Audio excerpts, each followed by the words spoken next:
The summons came at 4 in the morning, delivered not by a servant's polite knock, but by the cold, metallic rattle of keys against the archive door. Dowager Margaret St. Clair did not believe in the luxury of rest for those she considered part of the estate's machinery. Clara Vance stood in the center of the damp, subterranean archive, where the smell of wet limestone and ancient paper pressed against her lungs like a physical weight. The room was a labyrinth of oak shelves and leather-bound secrets, a place where the sun never reached and where time was measured solely by the slow, inevitable accumulation of dust. To the rest of Ashbourne, this basement was a tomb. To Clara Vance, it was a ledger where every social debt was meticulously recorded, waiting for the ink to dry. Margaret swept into the room, the hem of her heavy silk gown dragging through the silt of centuries. She did not look at Clara. She did not acknowledge the girl, whose fingers were permanently darkened by the iron-gall ink of her trade. Instead, she pointed a gloved finger toward the furthest corner of the vault, where 3 massive iron-bound trunks sat beneath a shroud of grey cobwebs. The succession chest was not a box of wood. It was a fortress of legal history. These chests contained the genealogical and financial justifications for the St. Clair name, and the dowager's face was a mask of aristocratic desperation as she surveyed them. The mandate was clear and delivered with the clinical coldness of a debt collector. Julian St, the current duke, was facing an insolvency that even his pride could no longer hide. The Ashbourne woods were slated for the axe, and the family's reputation was fraying at the edges like an old tapestry. To secure the massive dowry promised by the family of Lady Isabella Thornton, the dowager required a certificate of pure lineage, a document so precise and beyond reproach that it would silence any rumors regarding Julian's fitness for the union. It was a matter of survival, not of sentiment. Margaret demanded that Clara audit the chests, verifying every marriage, birth, and land grant until the lineage was polished to a blinding shine. Clara did not protest the impossible timeline. She did not mention the dampness that made her bones ache or the flickering tallow candle that was her only companion. She simply lowered her head in a gesture that the dowager mistook for submission, but which was actually a private act of observation. Clara noted the tremble in the older woman's hands as she clutched her reticule. She calculated the cost of the silk on the dowager's back against the unpaid wages of the stable hands. The ledger of the house was out of balance, and Margaret was attempting to borrow against a history she had never bothered to read. As the door clicked shut, Clara felt the first familiar stirrings of her quiet defensive craft. The work was methodical. Clara Vance approached the first succession chest with a pair of silver tweezers and a soft camel hairbrush, moving with the precision of a surgeon. The iron lock was stiff, resisting the key with a groan that echoed through the stone rafters, but she did not force it. When the lid finally yielded, she began the technical inventory of the contents. She encountered the 17th century land grants first, their vellum brittle and smelling of ancient cedar. She used her tweezers to lift the heavy red wax seals of the duchy, checking for the distinctive microcracks that indicated a forged or tampered record. Clara spent hours separating the quit rents from the annuities, her fingers flying over the accounts with practiced ease. She discovered a series of unrecorded mortgages from 1792, hidden beneath a stack of baptismal records. Each document was a testament to the family's financial decay. She counted the interest rates on bonds that had been ignored for decades. She noted the signatures of St. Clair ancestors who had bled the estate dry with their penchant for French brandy and high-stakes gambling. Every piece of paper was a brick in the wall that kept Clara in the shadows, yet she handled them with a reverence that the family upstairs would never understand. The air in the archive remained stagnant, tasting of charcoal and the mineral tang of the stone. Clara's world was defined by the scratch of her pen and the soft thud of vellum against the oak table. She was counting. She counted the generations who had spent wealth they did not earn. She was the silent architect of their redemption, providing the legal scaffolding they needed to marry into the Thornton fortune. It was a matter of mathematics, not of emotion. She knew that once the audit was complete and Julian was safely wed to Isabella, she would be returned to the invisibility of her station, a tool no longer required. By the 3rd day of the audit, the archive had become Clara's entire universe, Her hands were stained to the knuckles, the ink seeping into the fine lines of her skin. She had found the lineages Margaret required, but the work was not yet finished. There was a nagging inconsistency in the records of the late Duke's tenure, a gap in the estate's legal reinforcement that felt like a missing tooth in a smile. She moved to the 14th century ledger, a massive volume that served as the foundational record for Ashbourne's stewardship. It was a delicate, temperamental object, its pages brittle with age. She laid it out on the velvet-covered stand, her heart skipping a beat as she prepared to verify the oldest contracts of the house. The silence was shattered by a burst of high-pitched laughter and the rustle of expensive taffeta. Lady Isabella Thornton did not enter the archive. She invaded it. She was accompanied by a small retinue, a nervous-looking painter carrying a canvas and 2 maids struggling with a gilded chair. Isabella was the hand-picked bride, a woman whose beauty was as loud as her intellect was quiet. She looked around the vault with an expression of performative horror, holding a lace handkerchief to her nose, as if the very smell of history were an affront to her senses. To Isabella, the archives were not a sanctuary of truth. They were merely a backdrop for her vanity. She ignored Clara Vance entirely, treating her as one might treat a piece of utilitarian furniture. Isabella began directing the maids to position the chair near the stacks of ancient scrolls. She wanted a vanity portrait, a depiction of herself as the scholarly future wife of a duke, surrounded by the weight of the St. Clair legacy. It was a lie, of course. Isabella had never read a ledger in her life, and she viewed the books as nothing more than grey, dusty clutter. She mocked the stagnant life that Clara led, her voice sharp and brittle against the stone walls. She spoke of the archive as a place for the dead and the dull, unaware that the girl she was insulting was the only person keeping her future title from collapsing. The painter set up his easel, his movements hurried and frantic under Isabella's constant criticism. The Dowager had permitted this intrusion, believing that a portrait of the bride-to-be among the family's records would further cement the image of a perfect intellectual union. Isabella preened, her fingers sparkling with the oversized diamond engagement ring that Julian had been forced to present to her. The ring was a monstrosity of modern cutting, its edges sharp and predatory. As Isabella posed, she reached out to lean against the ancient book, her movements clumsy and devoid of respect for the material she touched. Clara watched from the shadows, her spine straight and her face a mask of ironclad neutrality. She did not cry out when Isabella's maids tossed a heavy velvet drape over a rack of fragile maps. She did not protest when the painter's oil lamps began to soot the ceiling. She simply stood, her ink-stained fingers curled into the folds of her bombazine dress. She was measuring the room. She was measuring the depth of Isabella's arrogance against the fragility of the parchment.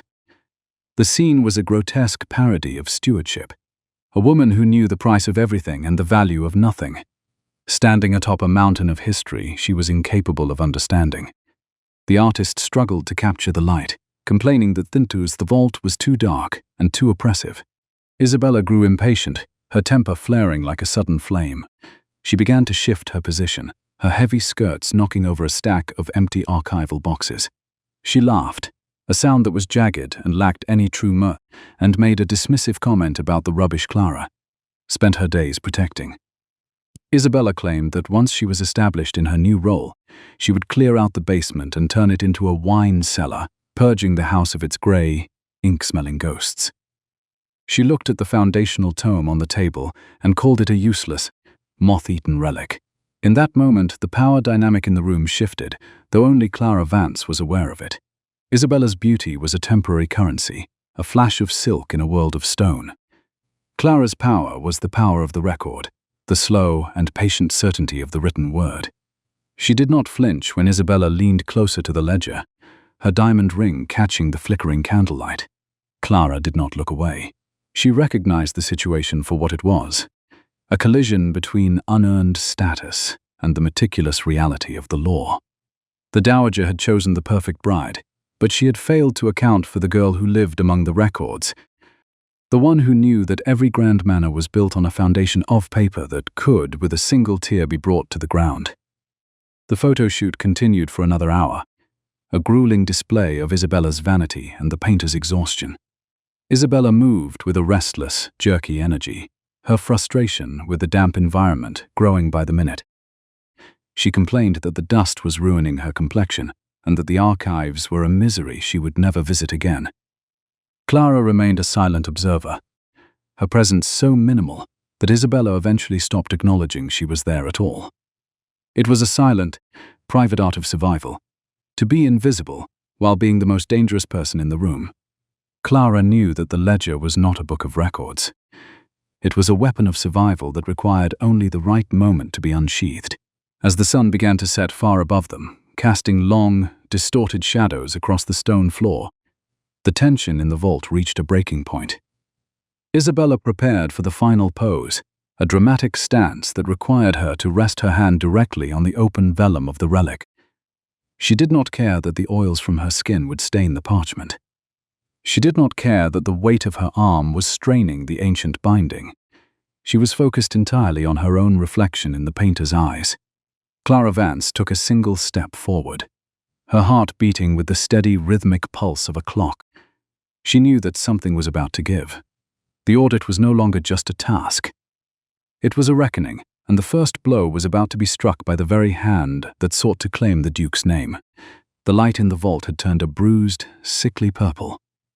As the sun dipped below the horizon of the Ashbourne estate, leaving the subterranean archive in a state of treacherous semi-darkness. Lady Isabella Thornton remained perched upon her gilded chair, her posture a masterpiece of manufactured grace, while the painter frantically tried to capture the dying glow on his canvas.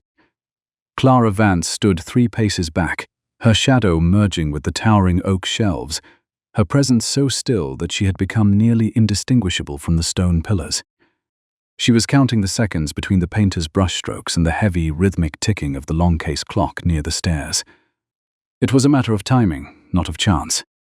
The heavy oak door at the top of the stairs groaned on its hinges, and the sound of measured, heavy footsteps echoed down into the vault. Julian St. Clair, the Duke of Ashbourne, entered the room with the weary resignation of a man walking toward a scaffold. He did not look at the ancient scrolls or the centuries of history lining the walls. His gaze was fixed solely on the woman who represented his family's final hope for solvency.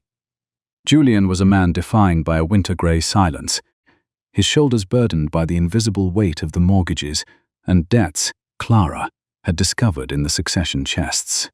He stopped beside the painter, his eyes devoid of the spark of a suitor, his hands clasped tightly behind his back.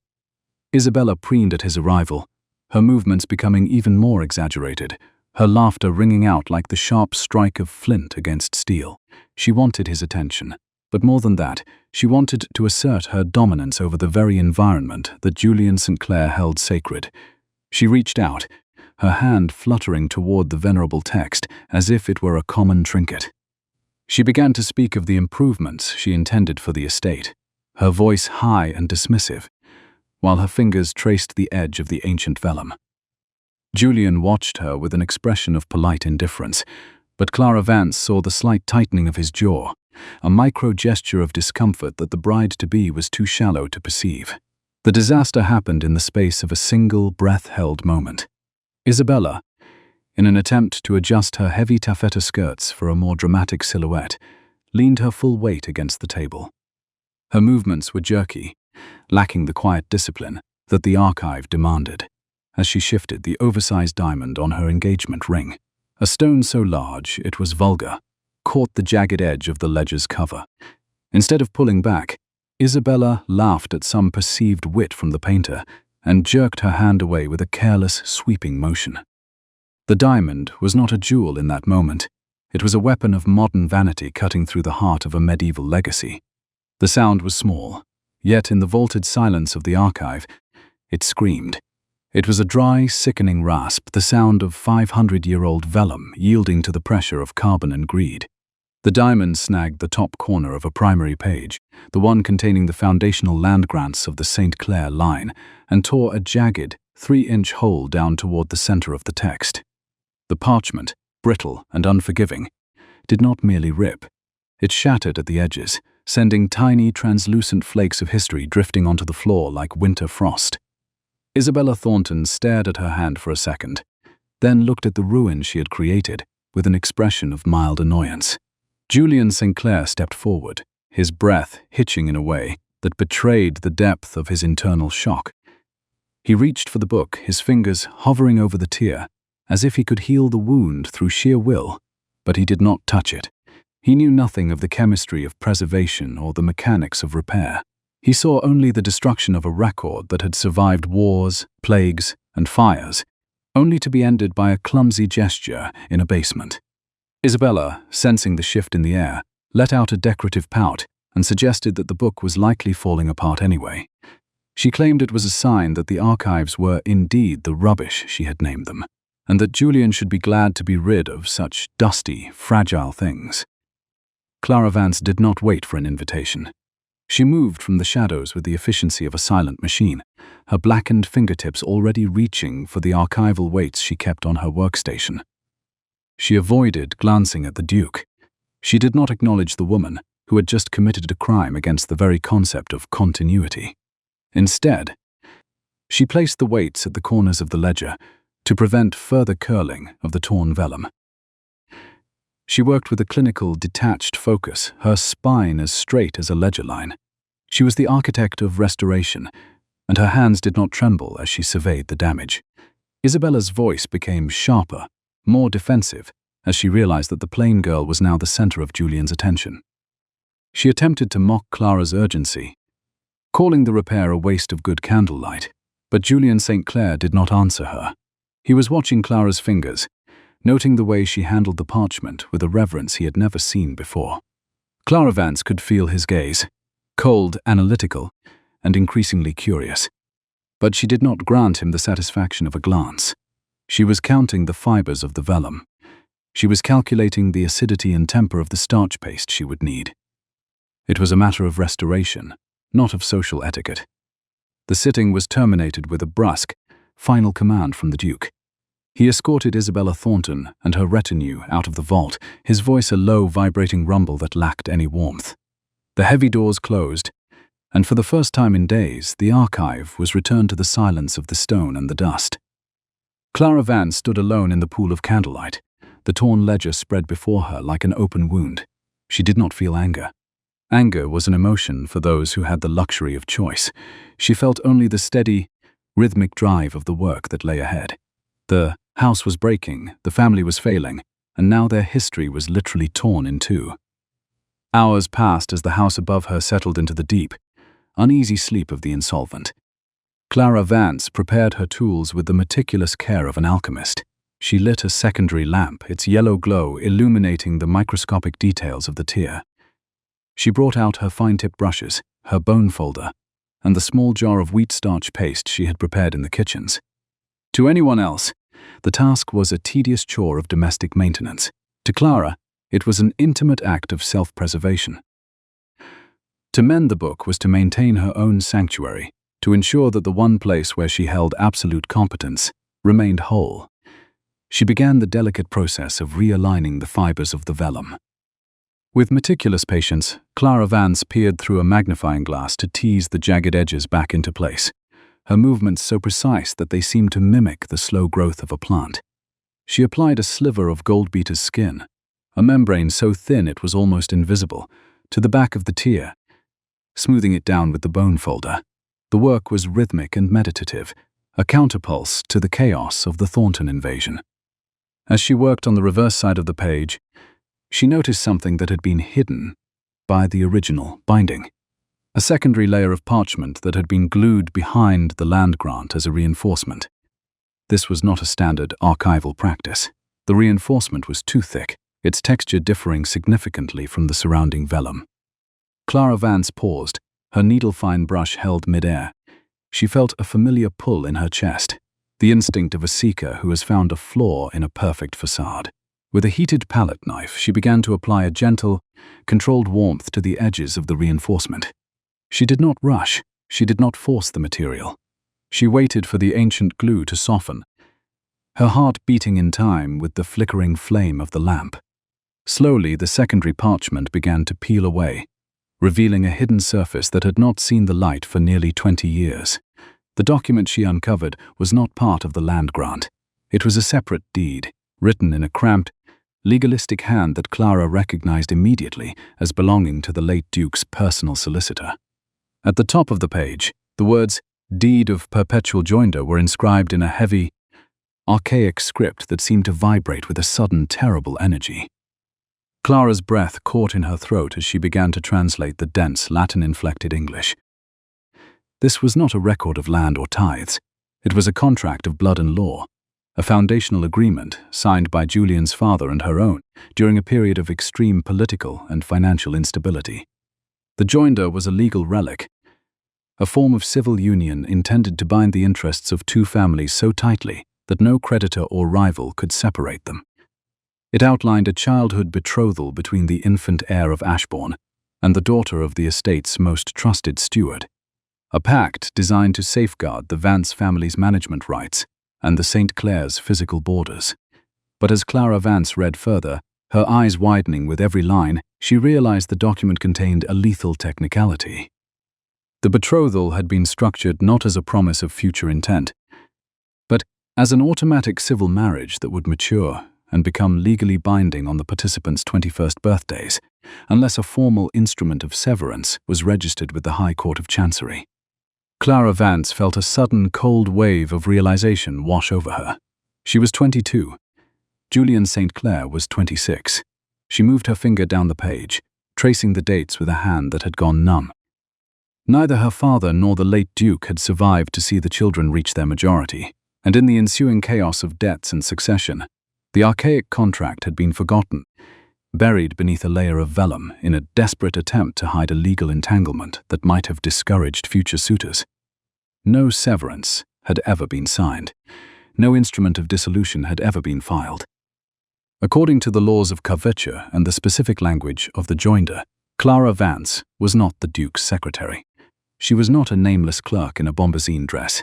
She was, by every letter of the ancient and unsevered law, the legal Duchess of Ashbourne. The realization was not a moment of joy. It was a moment of cold, mathematical finality. The ledger of her life had been shifted by a single jagged tear in a book. She looked at her ink-stained fingers, then at the magnificent ruin of the archive around her. The Duke's family had spent months choosing his perfect bride, calculating her dowry down to the last penny, unaware that the seat at the head of the table was already occupied. She did not scream. She did not run to the upper floors to declare her status. She commanded the silence of the vault and calculated her victory.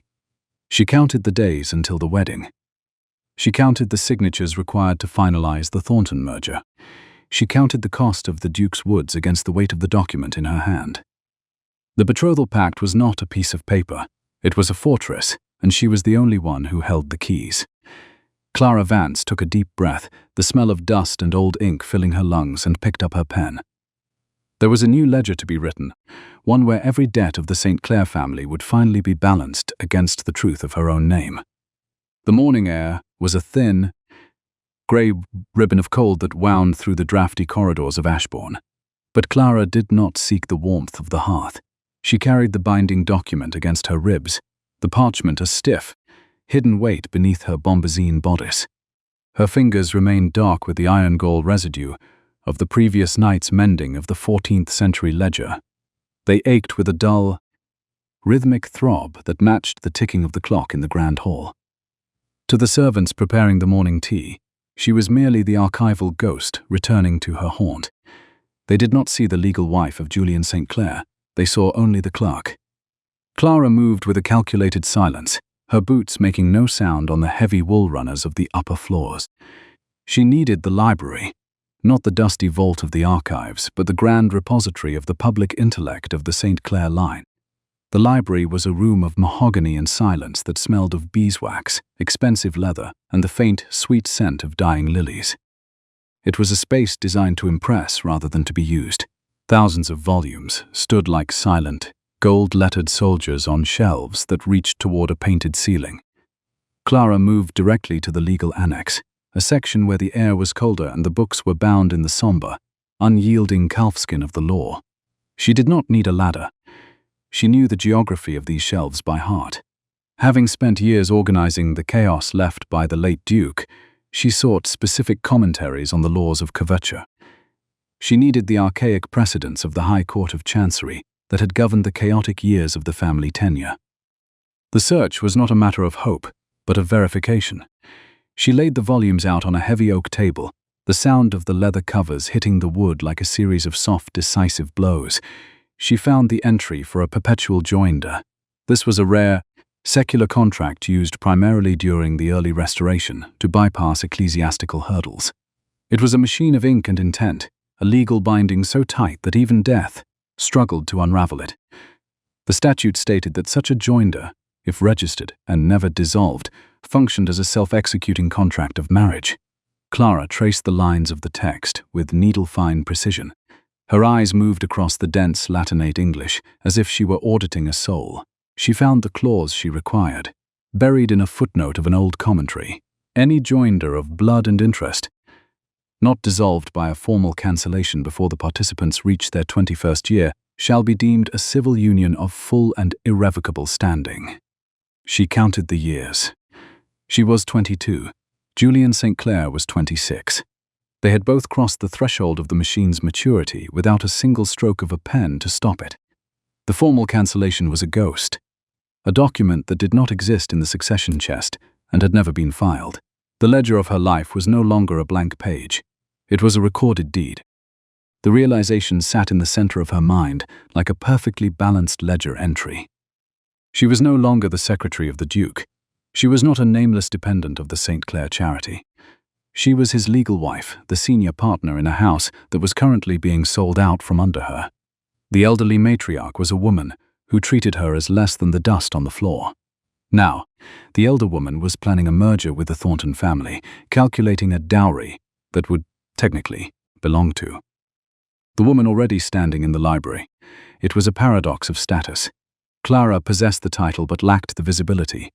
The statute was not a list of rules, it was a shield she had only just learned how to carry. She did not feel the heat of passion. She felt the cold, hard satisfaction of a problem solved. The confrontation with the Dowager occurred in the morning room, a space of bright, aggressive floral patterns. There was a sharp, metallic clink of silver spoons against porcelain. Margaret was reviewing the guest list for the engagement banquet, her expression hardened by desperate ambition. She barely raised her eyes when the archivist entered, treating her presence as a necessary inconvenience. Clara stood by the door, her spine as straight as a marble pillar. Her voice was level and devoid of the tremors of subservience. She requested a carriage for a journey to the village and beyond, to the parish of St. Jude. She spoke of clerical verification, keeping her tone as flat and uninteresting as a discarded receipt. The refusal was not a matter of logistics. It was a matter of humiliation. Margaret laughed, a dry, papery sound that lacked any true mirth. She informed Clara that every carriage and every horse was required for the transportation of Lady Isabella Thornton's trunks. She called the request a whim of the lower orders. She suggested that if Clara had errands, she could perform them on her own time and with her own non-existent resources. The Dowager adjusted the lace of her cap with a sharp, dismissive gesture. Her eyes never once met the girl who held the legal destruction of the St. Clair family in her ink-stained hand. To the elder woman, Clara was a tool that had suddenly forgotten its place. Clara did not argue. She did not mention the 5 years of unpaid labor or the meticulous restoration of the family's honor she had performed in the dark of the vault. She did not scream that she was the mistress of Ashbourne. She simply curtsied, a gesture that was not an act of submission, but a tactical retreat into invisibility. She left the morning room and walked out of the great house, her boots crunching on the gravel. The rain was beginning to fall, a fine grey mist that tasted of damp earth, but she did not turn back. She had a verification to complete. Her dignity was not tied to the quality of a carriage, but to the certainty of her research. In the village of Ashbourne-under-Hill, she found the local livery stable. The place smelled of wet straw, horsehair, and the bitter ammonia tang of manure. The stable master, a man whose hands were as weathered as the stones of the parish church, looked at her with a mixture of pity and confusion. He had no fine chaises for hire. Those were reserved for the gentry. All he had was a neglected gig, a 2-wheeled skeletal carriage that had been left in the corner of the yard for 3 seasons. It was mud-caked, its leather seats cracked and grey like the skin of a lizard. The wood of its frame was beginning to rot at the joints. The neglected gig was not a vehicle. It was a throne of necessity. As Clara counted out the few silver coins she had saved over the years, she felt no shame in the transaction. She watched as the stablemaster harnessed a one-eyed, shaggy pony to the frame. The animal looked as weary and overlooked as the Ashbourne estate itself. The rain began to turn into a steady downpour, soaking through her bombazine cloak. It stained the hem of her dress with the grit of the road, but her resolve remained dry and hard. She climbed into the seat, the springs groaning beneath her like the voice of a neglected ghost. She took the reins, her fingers steady despite the cold. She was the true bride of Ashbourne, traveling in a ruin to save a kingdom. She guided the pony out of the stable yard and onto the road that led toward the parish of St. Jude. The wheels of the gig protested every turn, the iron rims clattering against the stones with a rhythmic, bone-shaking violence. Every jolt was a reminder of her invisibility. The world above the cellar had forgotten that people like her possessed the power to read and the patience to wait. The mud of the road splattered against her face, but she did not wipe it away. She kept her eyes fixed on the horizon, where the grey spire of the church promised the final piece of the puzzle. The gig moved slowly through the holdings belonging to Julian St, a small, battered vessel carrying the only truth that could stop the sale of the woods. She was counting. She counted the miles and the heartbeats of the pony. She counted the cost of the dowager's arrogance against the weight of the parish register she was about to open.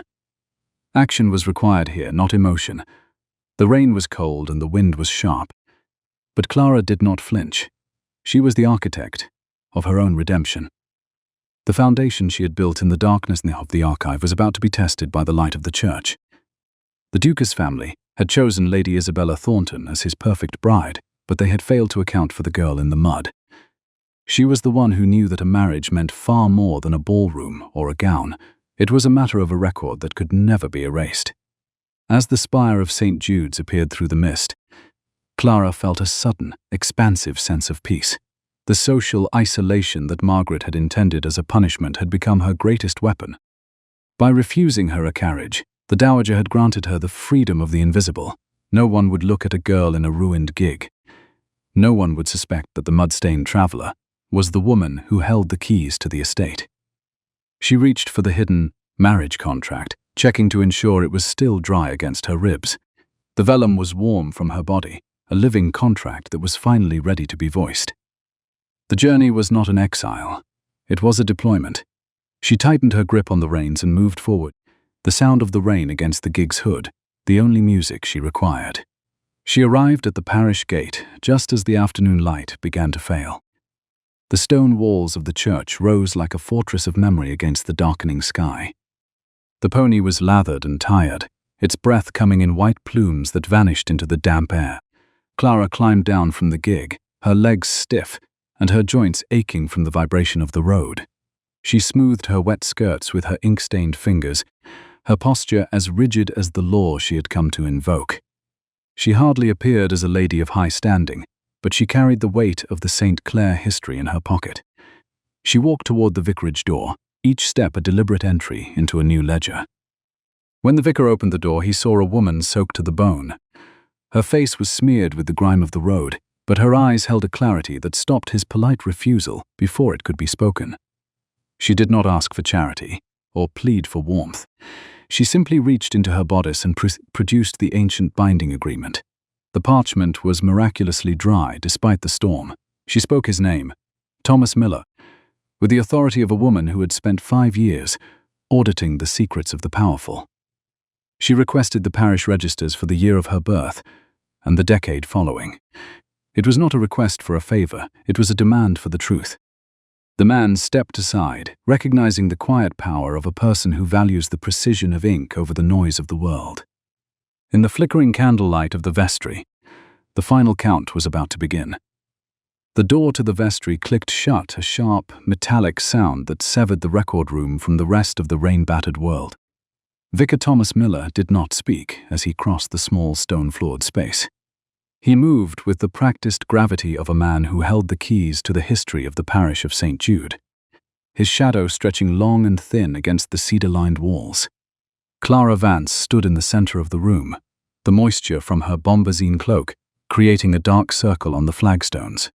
She did not seek the small dying fire in the hearth. She did not ask for a towel to dry the mud from her face. She simply watched the vicar's hands as he lit a second tallow candle, the yellow glow illuminating the grains of dust dancing in the cold air. The vestry tasted of cold stone beeswax and the bitter, ink-heavy scent of iron-gall.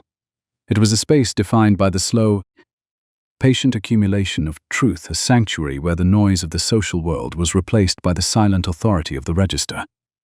Thomas Miller approached a tall, iron-bound cabinet in the corner. He did not ask for Clara's credentials. The unearthed parchment she had produced was a document of such specific, archaic power that its mere presence demanded obedience. He took a heavy brass key from his waistcoat pocket and turned the lock. The groan of the iron was a sound Clara knew well, the voice of a fortress yielding to a key. He began to pull the volumes from the shelves, their leather covers scraping against the wood with a rhythmic, measured sound. These were the parish registers, the heavy calfskin ledgers that contained the legal bones of the valley. Clara moved forward to assist him, her permanently smudged hands reaching for the books with a competence that bypassed the need for instruction. She was counting the years as they appeared on the spines: 1795, 1796, 1797. Every book was a brick in the wall of her invisibility, yet she handled them with the reverence of a surgeon.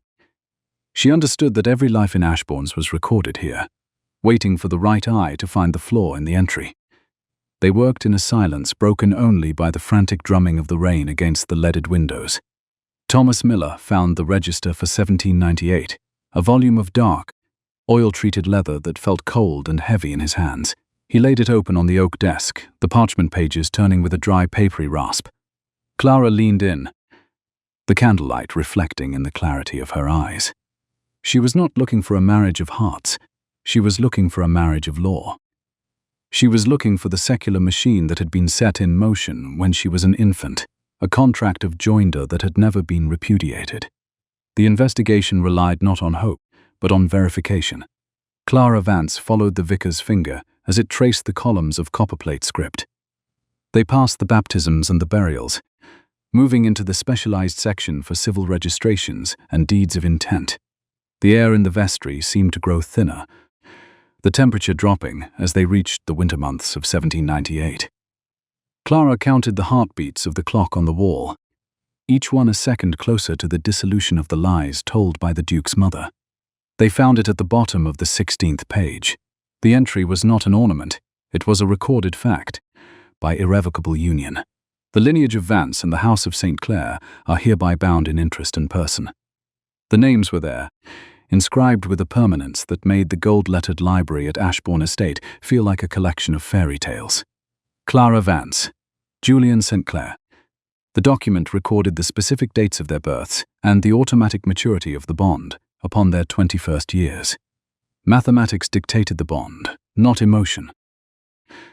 The machine of the law had been built 20 years ago, and it had been running in the dark ever since. Thomas Miller did not speak. He reached for a magnifying glass, his movements slow and deliberate.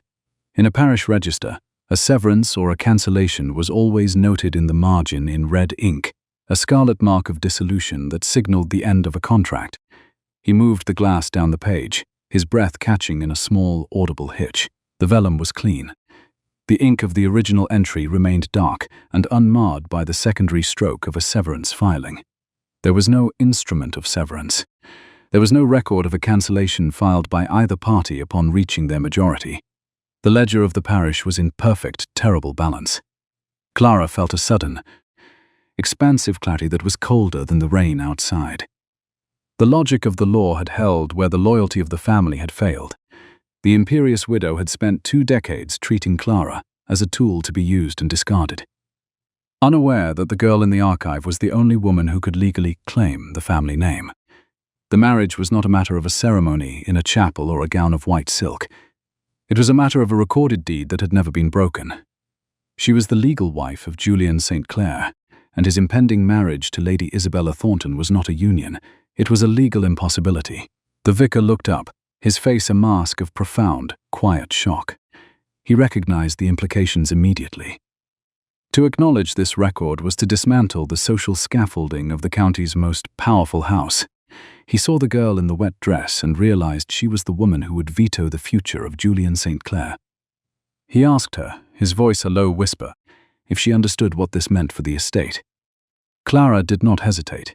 She did not look for comfort or a way out. She looked him directly in the eyes and cited the statute of 1682. She spoke of the irrevocable nature of an unsevered joinder. She was not asking for his opinion. She was stating the finality of the ledger. She requested a certified extract of the entry. The process was methodical. Thomas Miller prepared a fresh sheet of parchment, his pen scratching against the surface with a rhythmic pulse. He copied the entry word for word, his movements reflecting the gravity of the declaration. Clara watched the ink dry, her fingers curling into the folds of her dress. The extract was not a mere transcription of ink. It was a legal architecture. It was the final entry in a ledger that had been skewed for generations. Once the wax seal was applied, the invisibility of Clara Vance would be ended forever. The rain continued to lash against the stained glass windows of the church, the sound a chaotic contrast to the silence of the vestry. Clara took the certified extract, the paper still warm from the vicar's desk. She folded it with the same care she had used to mend the torn volume, placing it beside the original deed against her ribs. She was ready. The return journey would be long, and the mud of the road would be deeper, but she no longer felt the cold. She had the proof. She had the truth of the parish. As she walked out into the storm, her spine was as straight as a ledger line, her mind already calculating the exact moment she would bring the machine of the dowager's ambition to a halt. Outside, the neglected gig sat like a skeletal ghost in the darkening yard. The shaggy pony bowed its head against the wind, its breath coming in white plumes. Clara climbed back into the seat, the wood groaning beneath her as if acknowledging the new weight of her authority. She took the reins, her fingers steady despite the chill of the leather. She looked back at the spire of St. Jude's, a stone sentinel of the truth she had unearthed. The dowager had refused her a carriage, believing that the lack of luxury would impede her. Margaret had failed to understand that a woman who has spent her life in the dark does not fear the storm. She guided the pony out onto the road, the wheels of the gig clattering against the stones with a rhythmic violence. Every jolt was a reminder of her agency. The world above the basement had forgotten that people like her possessed the power to read and the patience to wait. The mud of the road splattered against the frame of the neglected gig, but Clara did not look away. She kept her eyes fixed on the horizon, where the distant lights of Ashbourne estate flickered like dying stars. She was the true wife, returning to her station with a contract of law in her hand. The journey was not an exile, it was a deployment. The miles passed in a blur of grey rain and heavy shadows. Clara was counting. She counted the heartbeats of the pony and the miles of road. She counted the cost of the arrogance shown by Margaret and Isabella against the weight of the parchment against her heart. The situation demanded action, not emotion.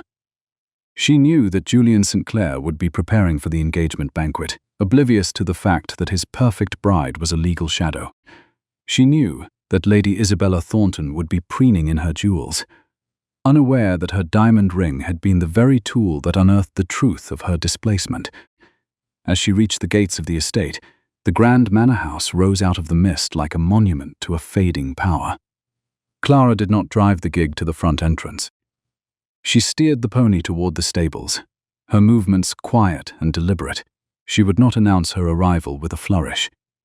She would enter through the shadows she had occupied for 5 years, a silent architect returning to her workshop.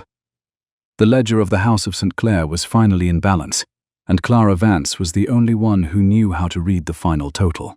She unharnessed the pony herself, her movements rhythmic and practiced.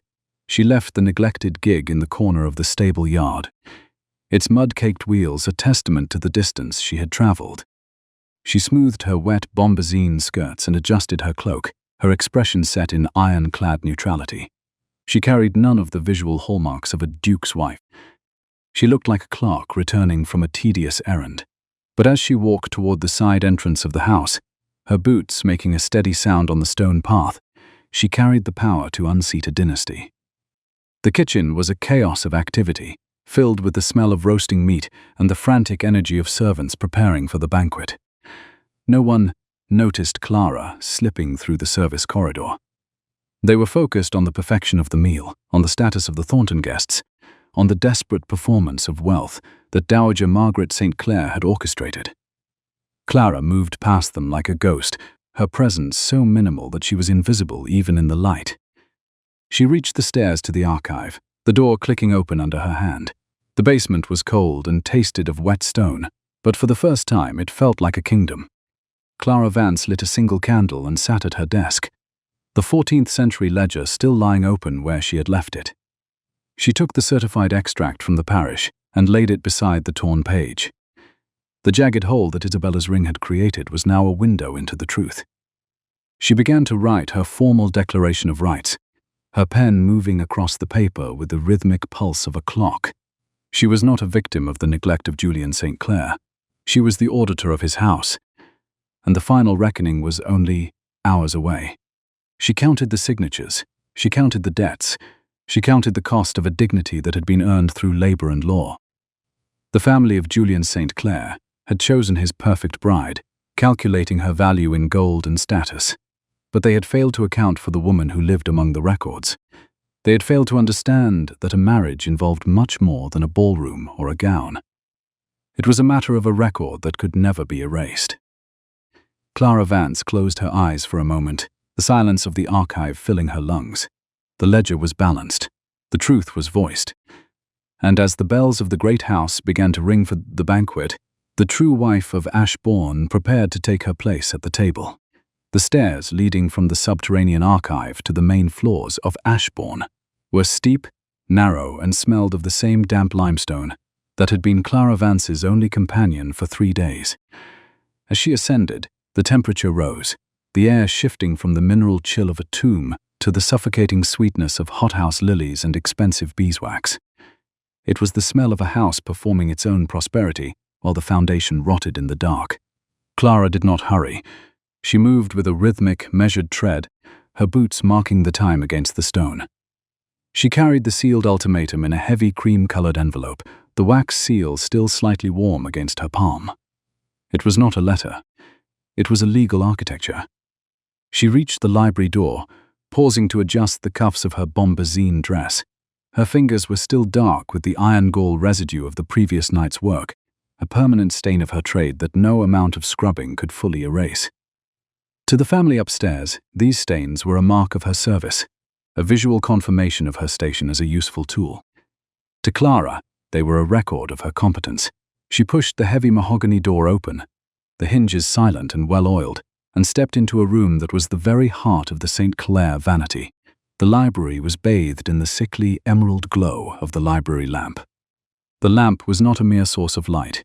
It was a silent witness to the erosion of a man's autonomy. It sat upon a desk of carved walnut, its green glass shade casting long, distorted shadows across the thousands of gold-lettered spines that lined the walls.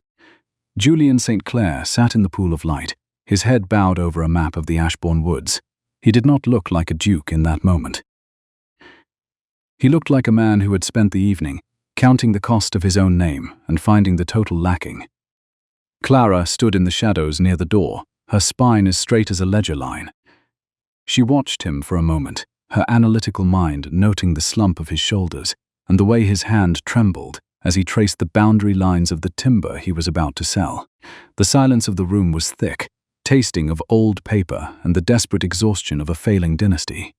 Julian did not look up, but his voice, when he finally spoke, was a low, vibrating rumble that seemed to come from the very stones of the house.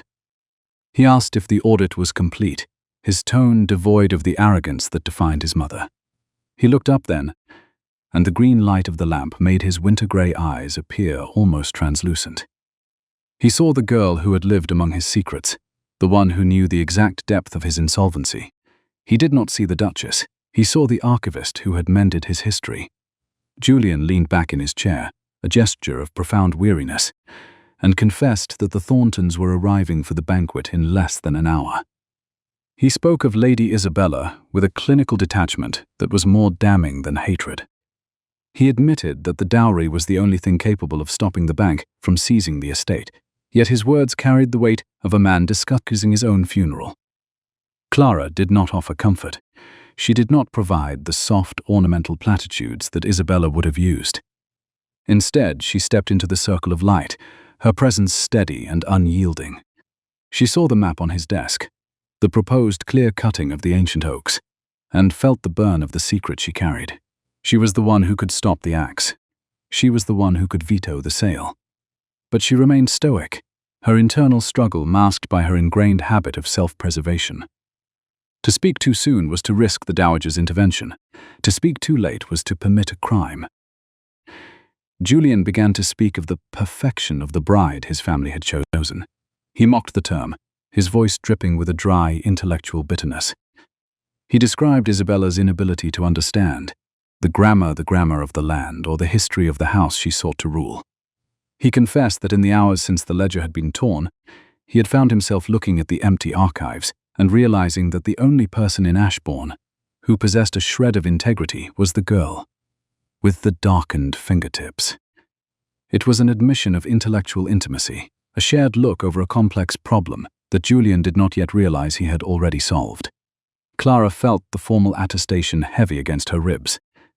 She wanted to tell him then, to tell him that he was not alone, that the house was already hers as much as his, and that the Thornton dowry was a legal phantom. But she did not break her silence. She was the auditor, and the audit required a formal presentation of facts, not an emotional outburst.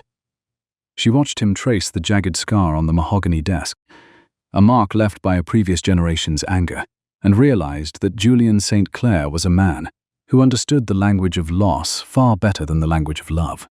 The moment of intimacy was shattered by the distant rhythmic tolling of the banquet bells. The sound was not a celebration, it was a countdown. Julian stood, smoothing the lapels of his evening coat with a gesture that was entirely performative. He looked at Clara one last time, his expression a mixture of gratitude and profound melancholy. He thanked her for the work she had done in the vault, unaware that the work was about to unseat him. As he walked toward the door, his shadow was long and thin, the shadow of a man walking toward a contract that would end his freedom. Clara remained in the library for a full minute after he had gone. She stood in the green light of the lamp, her mind calculating the exact timing of the next move. She counted the heartbeats of the house.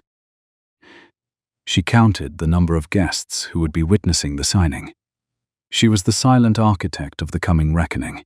She picked up the cream envelope, her fingers steady, and prepared to move from the sanctuary of the library to the battlefield of the Duke's private study. The ledger of the House of St. Clair was out of balance, and she was the only one who could bring the total to zero.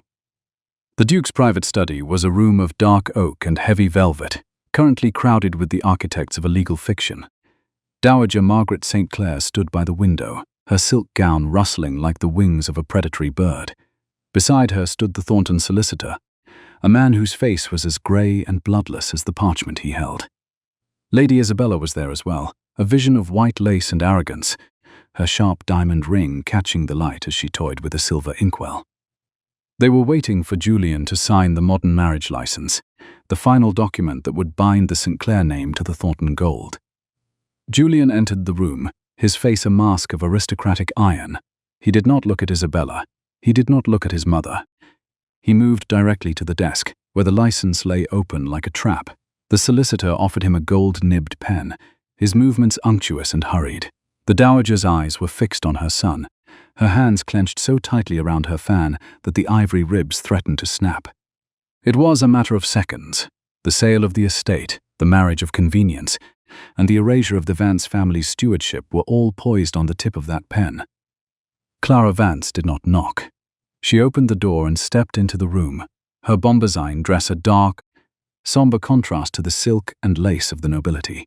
She did not look like an intruder. She looked like an authority. The room fell silent, the air thick with the sudden, jagged tension of an interrupted ritual. Isabella let out a sharp, indignant sound, a laugh that was meant to humiliate, but Clara did not flinch. She did not acknowledge the girl in the white lace. She walked directly to the desk, her boots sounding like a series of soft, decisive blows against the Persian rug. She placed the cream envelope directly over the marriage license, covering the solicitor's ink with her own seal. Julian froze, his hand hovering inches above the paper. He looked up at her, shock warring with a sudden, flickering hope in his grey eyes. The older woman stepped forward, her visage distorted by desperate, aristocratic fury. She demanded to know the meaning of this insolence, her voice a sharp, cutting whip. She ordered Clara to leave the room, to return to the hole in the ground where she belonged. But Clara did not move. Clara spoke then, her voice level, formal, and devoid of the tremors of subservience. She did not address the dowager. She addressed the Duke. She informed him that as the estate's primary archivist and legal auditor, it was her duty to present the statement of standing before any new contracts of union were finalized. She spoke of legal encumbrances and unsevered ties, her vocabulary high formal and precise. She did not use the word wife. She used the word bigamy. The sound of it in the quiet room was like the strike of a hammer against a bell. The Thornton solicitor reached for the envelope, his fingers trembling, but Julian St. Clair moved faster. He took the drafted testimony, his eyes fixed on Clara's ink-stained fingers as he broke the seal. The room was so silent that the scratching of the wax against the paper seemed to echo. Isabella began to protest, her voice high and shrill, but she was silenced by a single, sharp look from Julian. He began to read, his eyes moving across the dense, legalistic script with a speed that spoke of a desperate, hidden hunger for the truth. The legal assertion was not a letter. It was a weapon of civil law. It outlined the archaic marital pact, citing the specific parish records of St. Jude and the unsevered nature of the childhood pact. It was a formal warning, a declaration that any attempt to enter into a secondary marriage would be a violation of the statutes of 1682, and an act of bigamy under the High Court of Chancery. Clara watched his face as he reached the end of the first page. She saw the moment the logic took hold, the moment he realized that the girl who had mended his books was the woman who held his life. The matriarch realized what was happening before the document was even finished. She lunged for the paper, her face a mask of desperate aristocratic fury. She screamed that it was a lie, a forgery concocted by a servant who had grown too bold in the dark.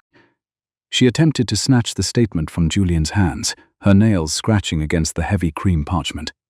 But Julian stepped back, his movements no longer weary. He was standing tall now, his spine as rigid as Clara's own. He held the document out of his mother's reach, his gaze never leaving Clara's face. Isabella Thornton stood frozen, her white lace skirts trembling with a sudden, cold realization. She looked at the solicitor, who was already beginning to gather his papers, his professional instinct sensing the collapse of the Thornton merger. She looked at the plain girl in the bombazine dress and saw for the first time the absolute competence that Isabella herself lacked. The diamond on her finger, the one that had torn the ledger and unearthed the truth, felt like a lead weight. She was no longer the perfect bride. She was a legal impossibility. Clara Vance stood in the center of the room, the silence of the archive finally voiced. She did not feel the heat of the dowager's hatred or the sting of Isabella's scorn. She felt only the steady, rhythmic pulse of the law. She had provided the record. She had presented the fact. The ledger of the House of St. Clair was no longer a secret kept in the dark. It was an undeniable mandate that had been brought into the light. Julian St. Clair looked at the document, then at the girl who had written it, and for the first time in his life he saw the architect of his own redemption. The written declaration was not a request for love. It was a demand for dignity. Clara had not won through luck or a sudden windfall of fortune. She had won through the meticulous application of her trade. She had restored the broken ledger of her own life by restoring the broken history of the man who stood before her. As the dowager's screams began to fade into a hollow, defeated silence, Clara Vance adjusted her cuffs and waited. The banquet was about to begin, and the seat at the head of the table was no longer empty. The audit was over, and the true reckoning had finally arrived. The Grand Hall of Ashbourne was a masterpiece of Regency grandeur, a vast limestone cavern lit by 300 beeswax tapers that cast a flickering, amber glow over the polished silver and the heavy cut crystal glasses. The air within the hall tasted of roasting venison, expensive sherry, and the unspoken, predatory curiosity of the county's elite. They were a collection of the peerage and the landed gentry who had come to witness what they believed would be the final surrender of the St. Clair name to the Thornton gold. Every guest was a witness, and every witness was a ledger. Waiting to record the moment, Julian St. Clair signed away the ancient woods of Ashbourne to satisfy the hunger of his creditors. The seating at the head of the table had already been established, though the guests did not yet understand the nature of the change. Julian St. Clair had entered the hall not with the weary slump of an insolvent duke, but with a cold, regained agency that silenced the room as he moved. His winter-grey eyes were fixed on the horizon of the hall, ignoring the frantic whispering of the footmen and the confused glances of the Thornton family. Moving behind him with a rhythmic, measured grace that commanded the silence of every guest was Clara Vance. She had not changed her dress for the occasion. She still wore the dark, ink-stained bombazine of her trade, her cuffs still marked by the toil of the archive. She did not wear the Thornton diamonds, and she did not wear the St. Clair rubies. She carried only the certified extract from the parish of St. Jude, a single sheet of parchment that held more power than every jewel in the room. To the guests, Clara Vance was a nameless ghost, the invisible girl who lived among the scrolls of the cellar. They watched with bated breath, expecting the Duke to lead Lady Isabella Thornton to the seat of honor. Instead, with a gesture that was both a surrender and a coronation, Julian St. Clair stopped beside the high-backed oak chair reserved for the mistress of Ashbourne, the seat that had remained empty since the death of the late Duke's wife. He did not speak a word of romantic sentiment. He spoke the language of recognition. He pulled the chair out for Clara Vance, his eyes acknowledging the woman who had mended the history he had been prepared to sell. Clara sat. She did not look for the approval of the ballroom, and she did not seek to soften the blow of her presence. She sat with the straight spine of a woman who had earned her place through labor and logic. She was the silent architect who had moved from the shadows to the throne, and she measured the room with the same analytical precision she used for the succession chests. She counted the guests. She counted the courses of the meal. She counted the cost of the dowager's silence. When Lady Isabella Thornton was forced to take a seat halfway down the table, her face a mask of humiliated lace and her diamond ring, catching the light with a cruel irony, Clara did not smile. She simply noted the placement in the internal ledger of the evening. The moral reckoning occurred during the first toast, just as the silence of the room had begun to thicken into an unbearable weight. Dowager Margaret, St. Clair, her face ashen but her resolve, still fueled by a desperate, jagged pride, stood to address the assembly.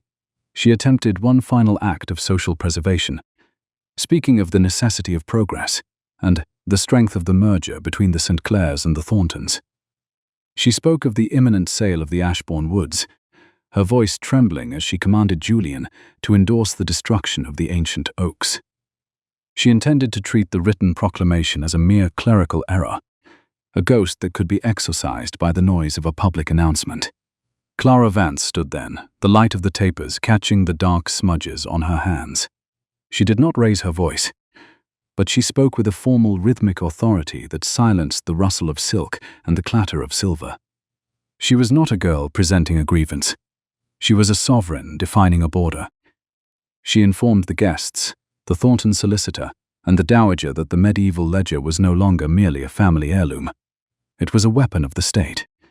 She cited the protective order she had secured from the High Court of Chancery, an official decree that placed the Ashbourne archives under the direct custody of the law until the matter of the foundational pact could be adjudicated.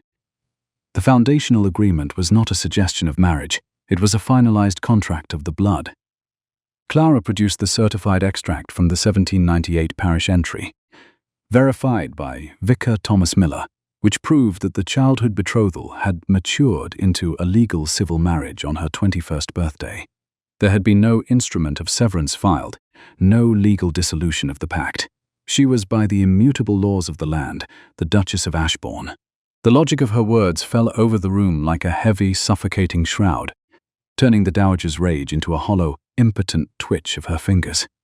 Clara informed the room that as the legal duchess, she held the power of veto over all estate transactions, and she was exercising that power tonight. The veto transcended emotion. It rested firmly on stewardship. Clara Vance formally announced to the gathered elite that the Ashbourne woods would not be sold. She revealed the results of the technical audit she had performed within the succession chests. uncovering a series of mismanaged annuities and hidden clerical errors that had been buried for decades. These unrecorded assets, once corrected and reclaimed, provided enough liquidity to satisfy the creditors of the house without the need for the Thornton dowry. She had found the wealth of the house hidden in the very archives the family had neglected. She had restored the broken ledger of the estate, just as she had mended the torn vellum of the 14th century ledger. The silence that followed her revelation was the most expansive sound Clara had ever heard. It was the sound of a dynasty being reclaimed by the truth. Lady Isabella Thornton rose from her seat, her face a pale shadow of the arrogance she had carried into the archive, and left the hall without a single word of farewell. The Thornton solicitor followed her, his briefcase a final period at the end of a failed sentence. The merger was dead. The contract was void. The perfect bride had been unmasked as a legal phantom in a house that already belonged to another. Dowager Margaret St. Clair remained in her chair, a ruin of silk and lace, realizing that the girl she had treated as a tool was now the mistress of the house she had sought to rule through deceit. She looked at Clara and saw not a plain archivist, but the absolute architecture of her own defeat. Every debt had been calculated, every lie had been recorded, and the total for the dowager was 0. Margaret's physical aggression had been neutralized by the very paper she had sought to burn. She was a woman without a ledger, standing in a room governed by a girl who knew the value of every grain of ink. Julian St. stood and moved to Clara's side. He did not offer her a dramatic declaration of affection, for their bond was built on something far more durable than sentiment. He looked at her ink-stained fingers, and then at the haul she had saved from the axe. He understood then that a house was not built of stone and title, but of integrity and the patient work of the record. He spoke to her in a low whisper, his voice finally free of the winter-grey exhaustion that had plagued him for years. He called her Duchess. He asked her if the ledger of their lives was finally in balance. Clara looked at him, noting the gradual trust and the silent pride in his eyes. She felt the weight of the bombazine against her skin and the warmth of the hall around her. The audit was over. The ancient volume was safe. The perpetual contract was recognized, and the ancient oaks of Ashbourne remained standing. She had moved from the shadows of the basement to the light of the banquet, not through luck or the rescue of a man, but through her quiet endurance and the meticulous application of her trade. She had been visible at last, not for her beauty, but for her competence and her unyielding dignity. The ledger of the House of St. Clair was finally in perfect balance. Clara Vance adjusted her cuffs. The ink stains a badge of honor in the golden light. She did not seek a fairy tale ending. She sought the quiet, powerful reality of a partnership built on mutual respect and shared truth. The clock in the grand hall ticked, a steady, rhythmic heartbeat that signaled the beginning of a new history. Ashbourne was no longer a ruin. It was, finally, a kingdom of the record, and the Duchess was ready to begin the work of the new day. She looked at the man beside her and the future before her, knowing that as long as the ink was dry and the law was clear, she would never be invisible again.